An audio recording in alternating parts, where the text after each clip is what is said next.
Hey there guys, how you doing? This is Ice9. We're going to do another Madden Mobile video. We're going to start things out with a little bit of gameplay against a 112 defense. Huge asshole here who is one of those guys who just keeps playing me over and over and over again. And so let's kind of see what he is doing. We're basically running the same game plan. 30% against the short pass, 36% against the run, or 38%, I think, with the AGA power. No, 36%. So basically the same game plans. It's one of the biggest problems in the game has been game plans this year. HB Angle goes for it on the first play. He's got Boss Shockey. Pretty awesome team. Let's check it out. And he's running Le'Veon Bell, and I am running Elliott. So we could see the stats and the differences between the two cards there. He's running the Bell card. He's got Boss Randy Moss. He has CJ2K at fullback, so +9 speed on this team. And really good team. We'll see the defenses. I'm running Boss Bowman. I'm going to go into the bosses in a little bit. He's running Harrison. At linebacker, we both have Hendricks with boosters on there. They seem pretty close. This is why I don't run a lot of speed boosters anymore, because they're pretty close in terms of stats. The only thing that'll make a difference is things like defensive tackles. So you could kind of see there his card there at the 3-4 spot. It's got a lot better card than my Randy White card, and he's got a lot of speed boosters. Really interesting. He thinks enough about Peters that he runs him at CB1, and I don't blame him for that. Peters has been a great card. I think he's going to make my legacy team. I got him back in at nickel. That said, I do think that NTL is a little bit better, hits a little bit harder. So when you look at the stats, hit power, I believe, in the Peters card is in the 70s, and with NTL it's in the 90s. So I do think that makes a little bit of a difference. Otherwise, I think NTL is a better card, but I don't blame him from running Peters if he's had great luck with Peters. Definitely not a bad thing at all. And then from here, it's just become, a lot of 99 stats with all the bosses we both have on our teams. And he's got Shazier there at the 3-4 spot. I instead have a coverage linebacker and Talvin there. Both really pretty good cards.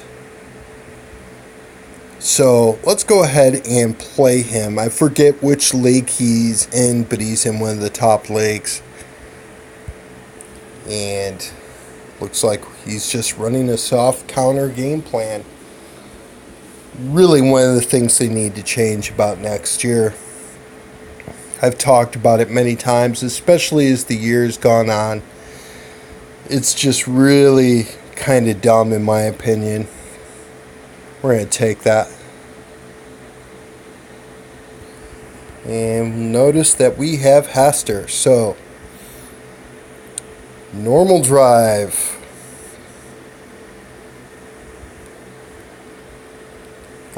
Was trying to go to the halfback actually, but that was a heck of a pass rush.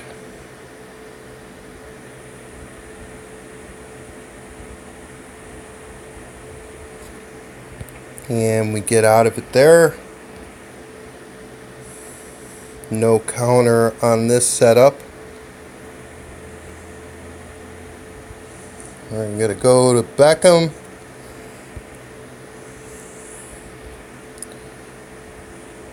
And he gets knocked out of bounds. That could be a counter. Oh, Freezy.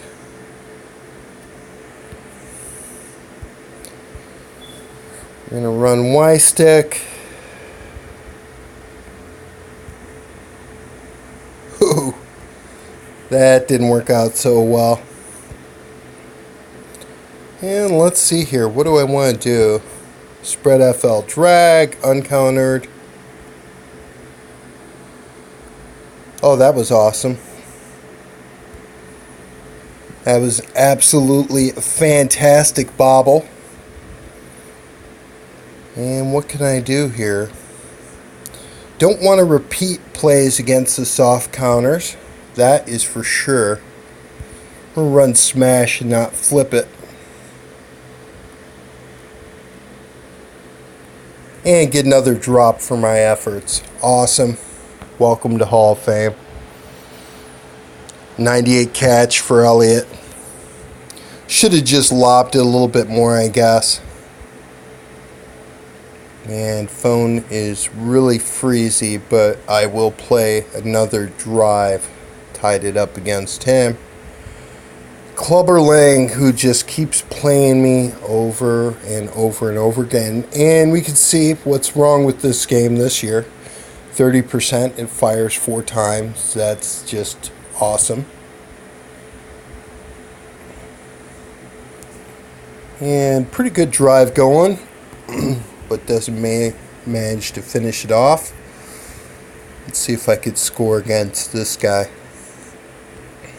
Or am I going to catch 4 soft counters in a row again?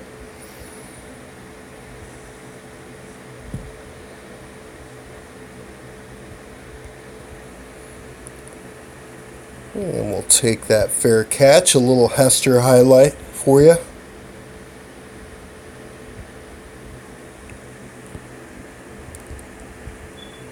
Had to get that in a big ol' hurry. We're going to run flats. That looks countered though. Straight up drop once again. And that looks like a counter. Really extremely freezy. I don't know if it's going to show up on the video, but it is freezy today.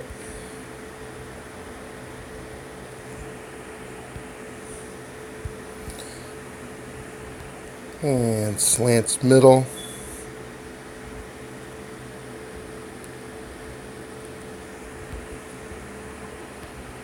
And PA cross.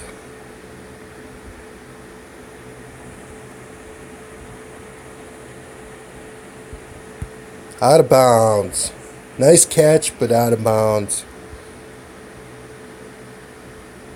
It's counter. Thought it was a counter. Alright, so we kind of need to go for the gusto here on this one. That's going to be picked. Yep, Norman. Not enough arc on the ball. Too good a coverage. 3rd and 10. Should have been a little bit more patient and maybe taken wide receiver 1, but what are you going to do? That's the game this year. So, once again, on my list of things that EA really needs to change is the player not being able to control really how many head-to-head games are open against them at any given time. The only thing that a player could do is really let games expire, forfeit, and then eventually drop off the head-to-head map. I don't think that's a good way of doing it. It has gotten a little bit less obnoxious. There's not as many people playing the game. That is definitely apparent. But still, the player should have some kind of control on how many head-to-heads they have open at any given time. Then the next thing they need to fix is really this. It's really been kind of bad all the year with a kind of a pay-to-play component of it, or working the auction house in terms of getting the good game plan cards, but running in these soft counters has definitely proven to be the way to go. There are people who run variations. They might run hard counters against long pass plays, but then a run in short passing collectibles as part of it. doing like a combo type of thing. But this in general, I don't think has proven to be a good addition to the game this year at all. And the cheating leagues this year have definitely gone by the wayside. EA cracked down on those guys finally.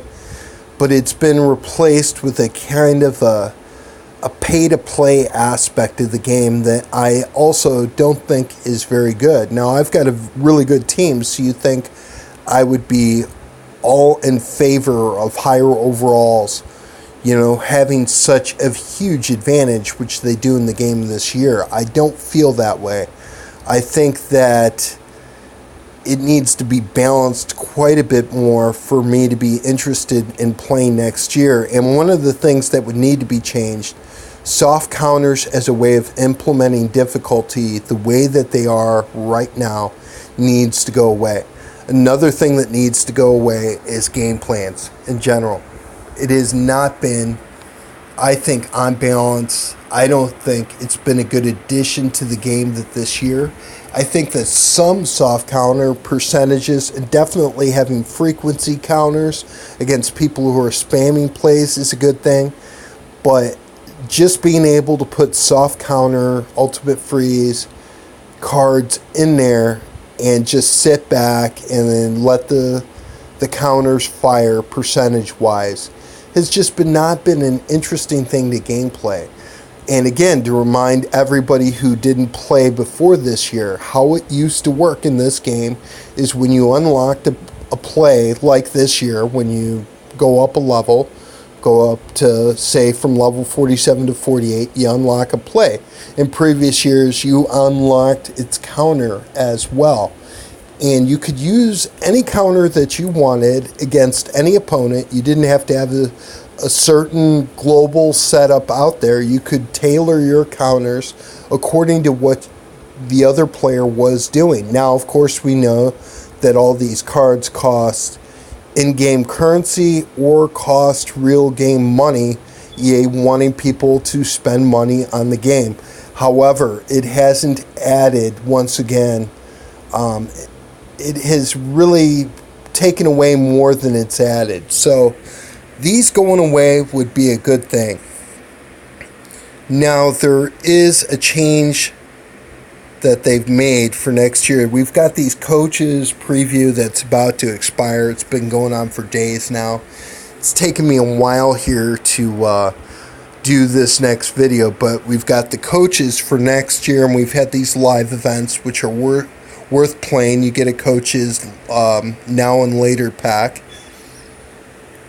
And they've announced already, so the preview for next season, coaches are going to be part of your ultimate team. My first instinct, my first impulse is to say, oh no, yet another change that they're bringing in. This is yet another thing that you have to get to play the game on a competitive level. So,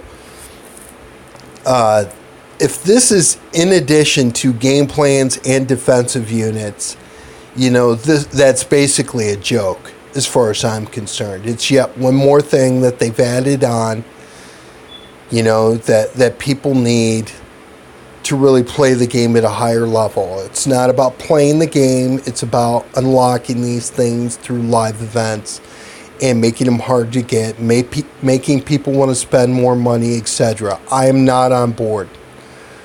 I am not on board at all. The only way that I could see myself playing this game, though, and it might be the case, if they get rid of the game plans in general, if they get rid of the play cards and go back to allowing people to unlock the counters just by playing the game, and then just choosing the counters that they want to put in there, and maybe have something like, if you have 10 counter slots, like in previous years of the game, maybe sacrificing 2 or 4 of those slots for soft counters, and making it so people can't counter all plays at a 30% level, and going back to making it just something by progressing through the game. I could see playing this game next year and dealing with the rest of it, which, I know there's going to be EA cash grabs all the way around, but it really has been, for me, a step too far this year. If the coaches replace the defensive unit, then that's basically just a substitution for the defensive unit, and that, unless the coaches are a lot easier to get, that's not going to be very interesting either, as far as I'm concerned. So the only way I could see playing this game is, bottom line, is if they get rid of the game plans. That has really become the key thing for me, even though I've got the best, really, arguably the best game plan out there in the Ultimate Freeze soft counter setup with Ega Power and all the rest of it. I don't think it is enhanced gameplay. It's made it more difficult. So another thing that they made it more difficult, we know that since January, with the gameplay updates, the game has got more difficult. As defenses have gotten better, the game has got more difficult. EA has also, it seems to me, made it easier to increase the overall of a defense versus an offense, which means that counters that fire are going to be more criticals, which also make the game more difficult to play. In terms of implementing difficulty in a video game, I will say, once again, it's definitely more challenging. I don't think it's interesting, is really my point to it. And maybe it is that I'm just a little bit burnt out by all of it. That's certainly possible. And I've worked hard, trying to keep a league together, for really almost 2 seasons now. So, that has taken a toll on me. There's no question about it. But in terms of playing the game, this year it is more pay to play. I will say it again. I know I've said it before, and some individuals may get sick of hearing it, but I'll say it again. The game, in my opinion, is more pay to play, and it's not a good thing. Kind of a case in point of this. So, for me, it's really cool. I've got a 108 overall. I'll go into bosses and Ultimate Legends and the team and everything like that in a little bit. But I just won a league championship playing Philip here, who's a really, really good player. We could see Philip, doesn't spend as much money on the game as me. You could see Fletcher, who barely spent any, but he works the auction house a lot, so he's got a better team than I do. And he ended up third. But I just played Philip in a league championship and put up 21 against him, and it really wasn't too difficult at all. And the thing is that Philip didn't have the right counters against me. I think short passing was countered like 14%. He had a hard counter unit out there, but I had more than enough plays, running, passing, and play action, to really run comfortable plays. And when I did run into soft counters or hard counters, a lot of times they weren't criticals, because I have a 109 offense and he has a 102 defense, plus 7 overall.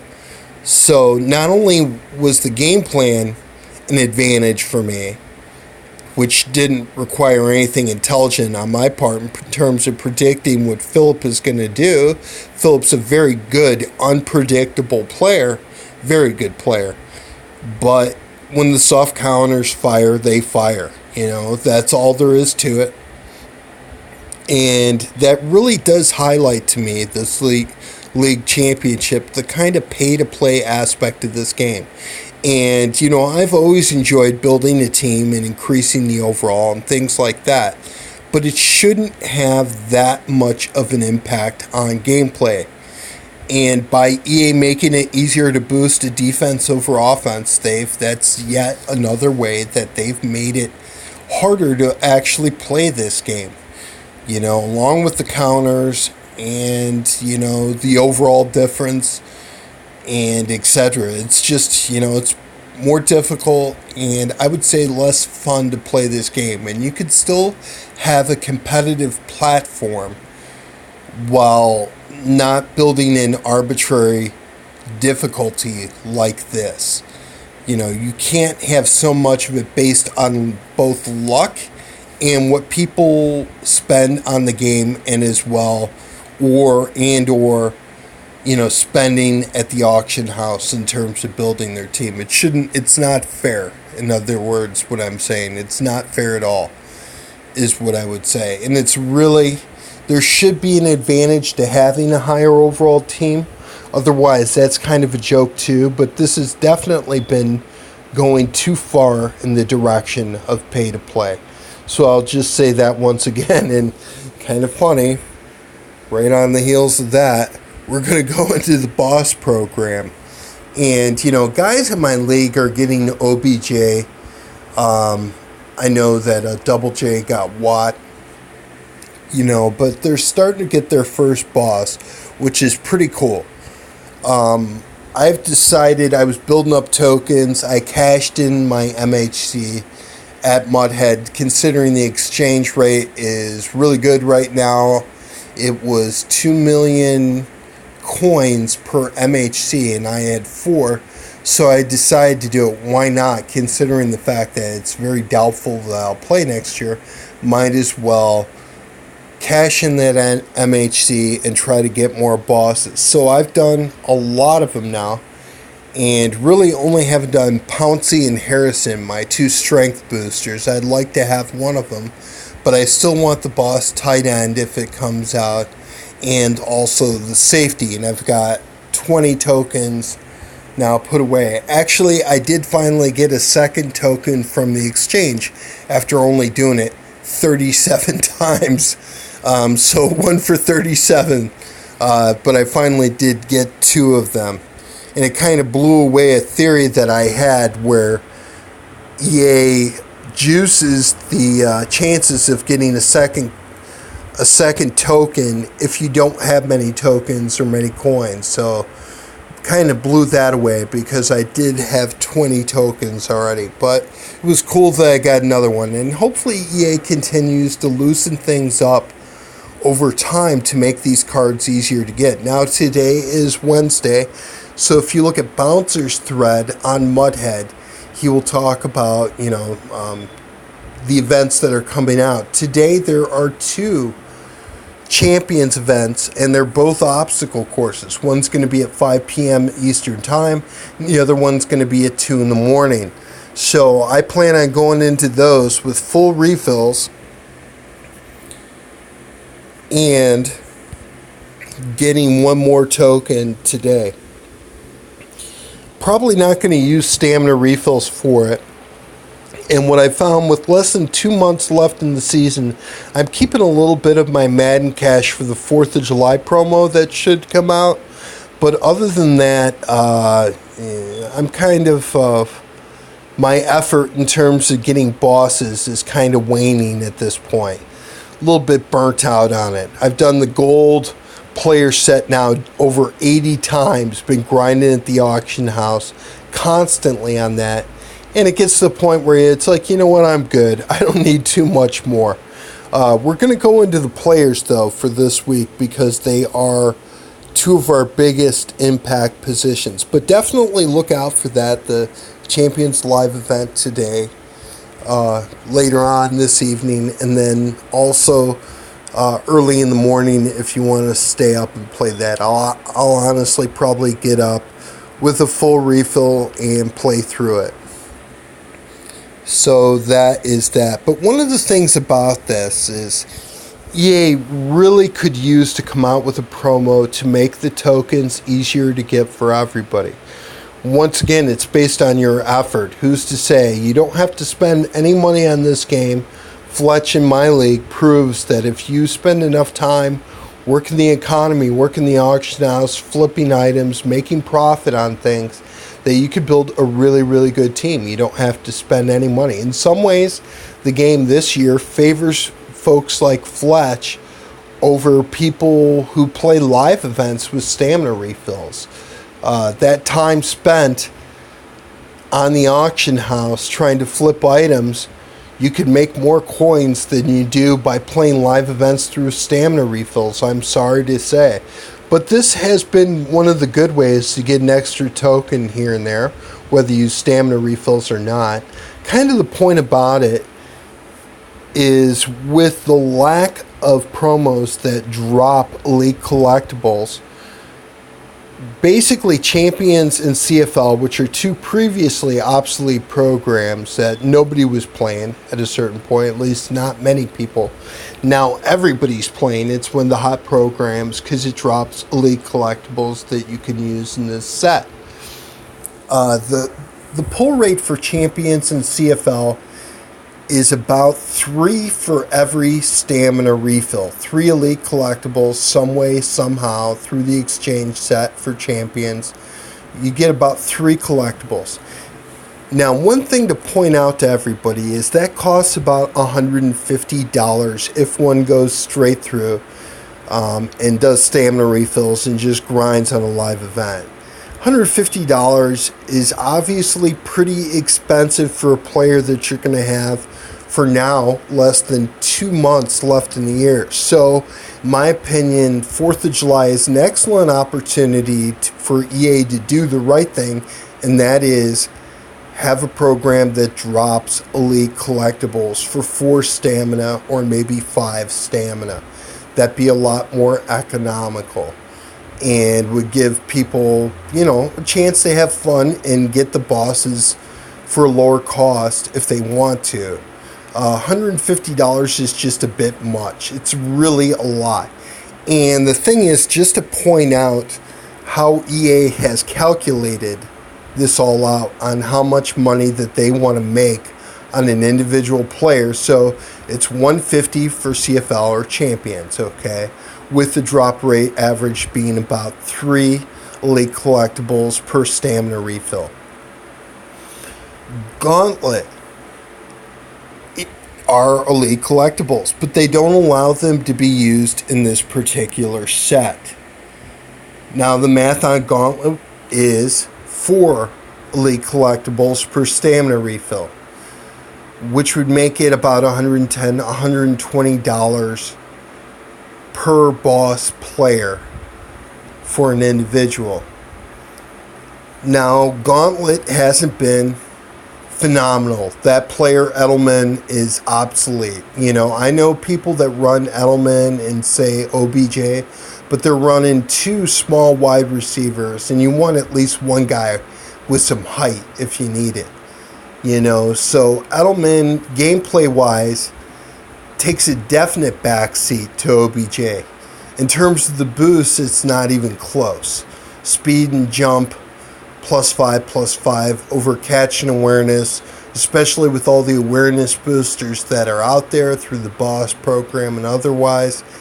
It's just not even close. Edelman, it doesn't make a legacy team. He's going to go into that collectible or that 99 player exchange for a boss token set for me. I'm keeping him basically on the bench for that, in case, the emergency fund, in case they drop a Barry Sanders card or something like that through the boss program. But that's really unfortunate. So Gauntlet was harder to do this year. The player wasn't as good and is obsolete, the same way that Mobile Master Gronk now is really kind of getting long in the tooth. I got guys in my league hoping for a boss tight end because Gronk just drops it more than the Domination version last year. He's not as fast. He's just not as good as the version last year. The boosts are better. He's got the strength boost and the catch to go along with it, but the gameplay is not as good. Same way that Domination Von Miller is long in the tooth. And, and Gauntlet just goes along with that. Gauntlet was harder to do, and the player wasn't as good. And now they don't even allow you to use the Gauntlet collectibles in the boss sets. So 120, what has to be said is this. $110 to $120, whatever it costs, it's about that, at 4 collectibles per stamina refill.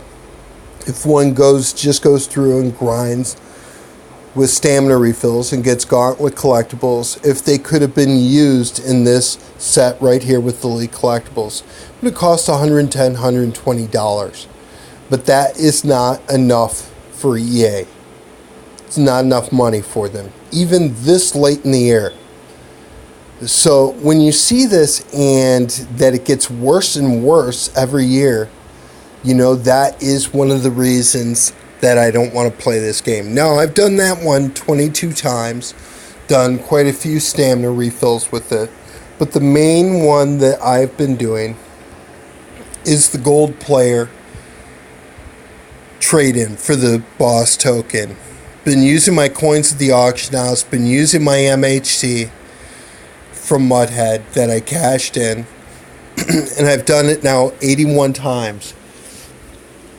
Now, this is going to get more difficult, in my opinion, as time goes on and as interest in the game dies down going into the summer before the reset, because there's going to be less gold players out there, therefore they're going to be more expensive, so it's going to be less viable. But it still is the most viable way to get a token, really, if you're in terms of spending money in the auction house. This is the way to go.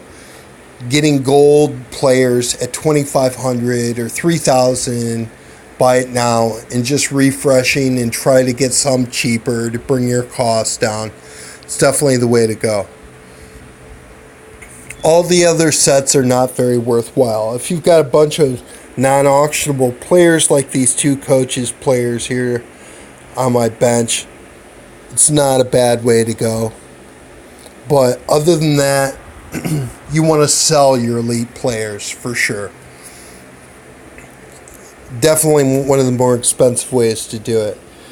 The same way, this one's not very interesting just because there's a real lack of 96 to 98 players out there. There were some dropped through Easter and draft, but those are pretty much all used up.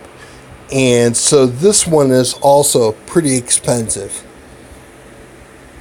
Next one here, 96s to 98s. If they had, like, if 4th of July comes out and there's 96s that are dropped pretty frequently, this could increasingly be a good way to go. But as you can see, I haven't done it once. My 98 players, as they're replaced with bosses, are going to the auction house and being sold. A lot of times those 98s have been worth quite a bit more coins than simply going through and doing a gold player token and doing it that way. And that's keeping in mind that it requires 498 players to do that. So essentially this is more than 4 times the cost of the gold player set, depending on what that 98 is going for. I've been getting 600,000 to 800,000 coins for those players. They're pretty much gone off my team though. And then the last one, the 99. So 10 99s to get a boss player. But it's a good thing to do with these unauctionables like Dorsett here, who's not going to see the light of day now that I've got Elliott. Even though Elliott dropped one in my video right now, he's much better than Dorsett. And I'm going to go into that in a second. Then Edelman, who I already discussed. And Von Miller, who I already discussed. Possibly Gronk could be added on that list as well, keeping in mind that I still do like that strength boost on my team. Alright, so let's go into it now. And let's see. I'll check that out in a second. We're playing the top league. Lost a few guys out of our league. We definitely need players. It seems like rolling 19 to 20 gets you a lot of top 100 matchups. So trying to add some players, but it's really hard. Nobody's applying right now. So if you are looking for a league, we are very active. We require that you play your league-to-league drives. We do a tryout. We just asked that we are a DEA league, so no cheating. And, we're going to be playing at least through the reset if you need a league to play in for the rest of the year. Definitely check us out. Mobile Madness is the name of the league. Right now sitting at 19 members. But okay, going back into these bosses here. So I just talked about Elliott. I've done a lot of these bosses. This is what I found. I see quite a few. I see a review on Mudhead. I see quite a few people talking. The one thing about the card, I did pause when it came out Friday morning.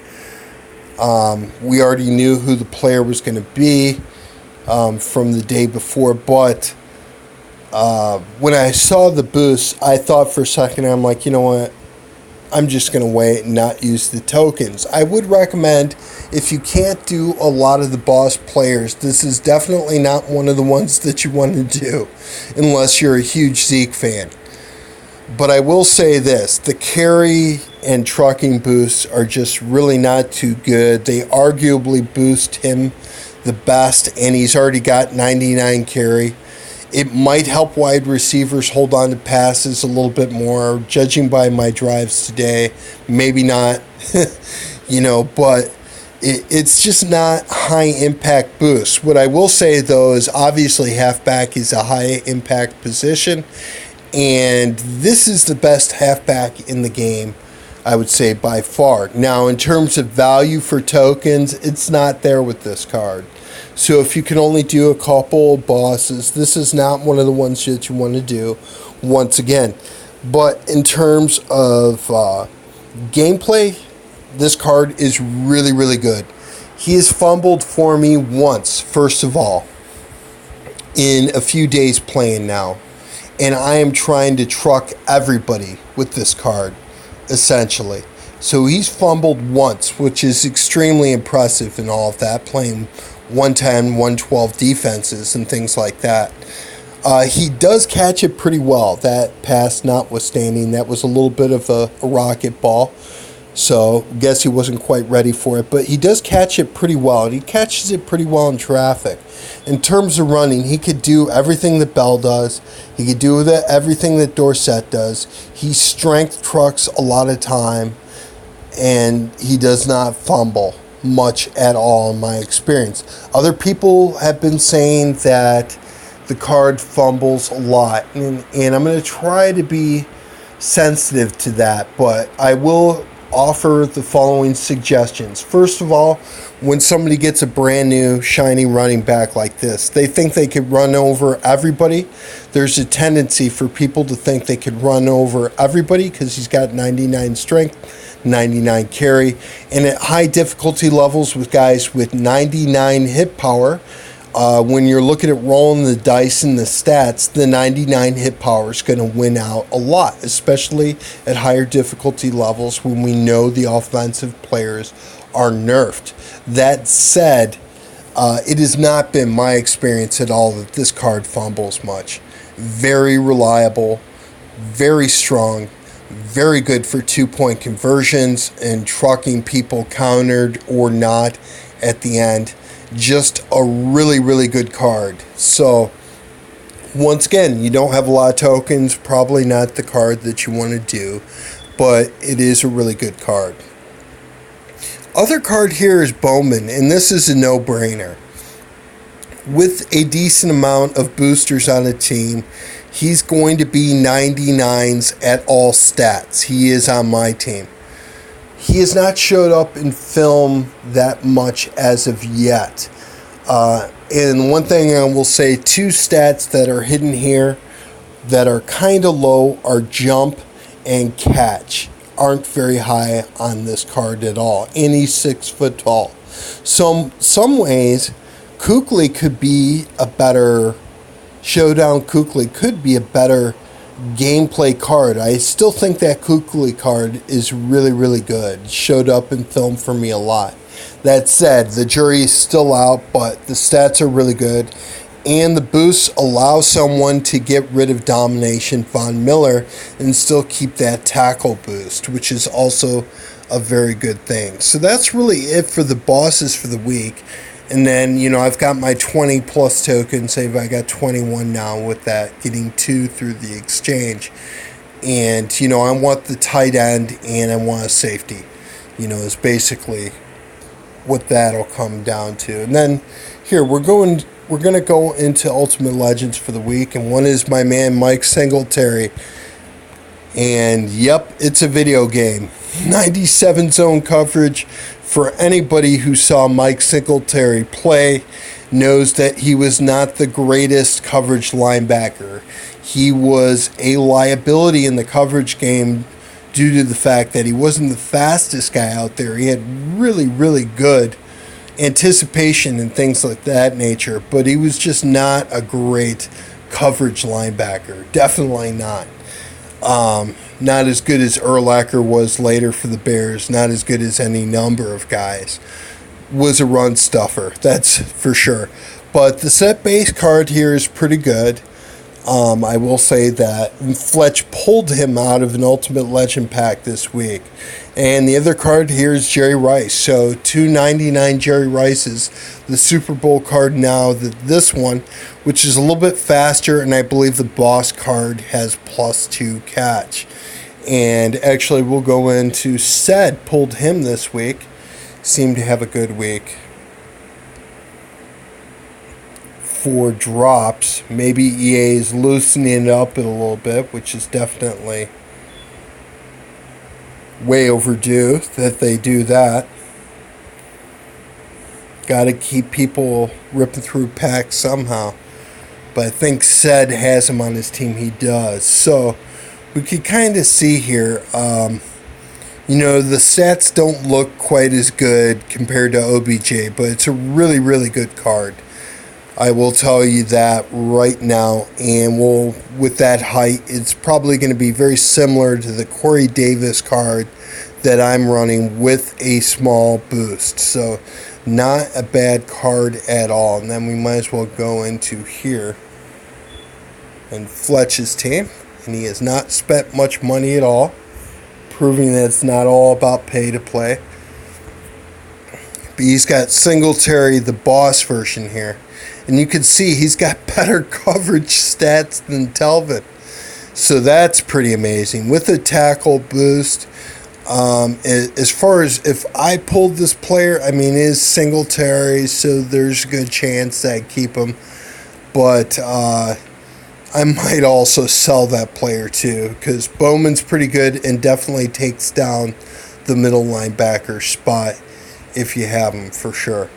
So that's his team. Pretty darn good. 112 defense. He's got some bosses and some combine players in there, but he's also got a fair amount of Ultimate Legends set players too, which is pretty cool. And then, of course, a lot of boss players. All the defensive boss players that you could get. So pretty cool in general. So that's it, guys. That's my video for the day. And as more bosses come out, 4th of July promo for the rest of the year, certainly I will cover those for you guys. Thanks for watching.